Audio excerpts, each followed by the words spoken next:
What's up everybody, TheiSwedishVirus here. So I haven't posted a video in a while, but I think that this is the best time for me to post another video since yesterday we had the Microsoft and the Sony press conference at E3, and wow, it was, first of all, it was amazing. Both companies, had a pretty good show, but in the end, Sony definitely had a better show just because they said some things that I'm gonna get into later that really, convinced some of the customers to go and maybe purchase the PS4.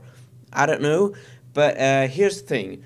I'm an Xbox fanboy, I'm a Microsoft fanboy, and before the Sony press conference, I was like, alright, you know what, I'm gonna buy the Xbox One, it looks sick, I don't even care about the bullshit with it, I'm gonna buy it because, well, it's awesome and it's an Xbox.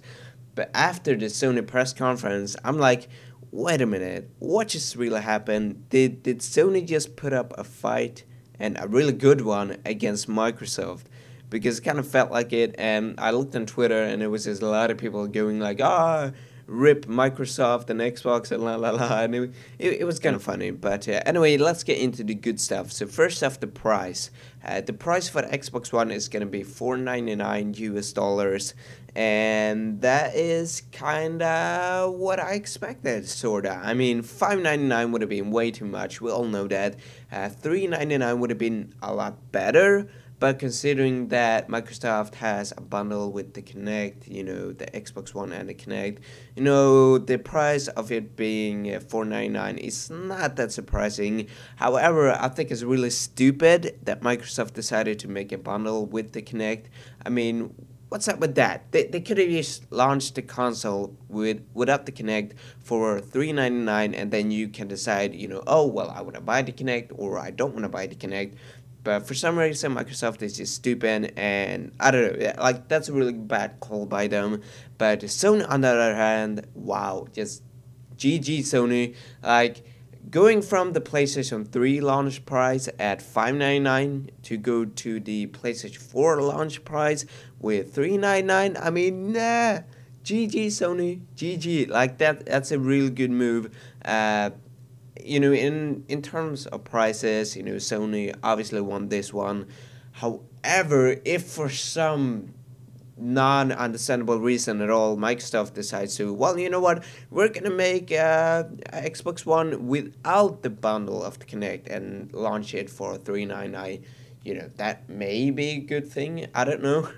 And then, of course, Sony had a lot of other good things. Of course, the Xbox One has, the requirements of online connection every 24 hour, which is pretty bullshit. But, it does. I think it sounds like a big more deal than it actually is. I mean, a lot of people play online all the time. So, for a lot of people, including me, it's not going to be that big of a deal. However, I'm wondering what will happen if you don't connect, on the Xbox Live for over 24 hours. I wonder what happens then, and I think that Microsoft should clear that up. And of course, on Xbox One, you can't use used games, which well, to be honest, it doesn't bother me that much since I rarely use used games. But I know that that's a big deal for some people. And then finally, it's not compatible with the Xbox 360 games, which is just bullshit.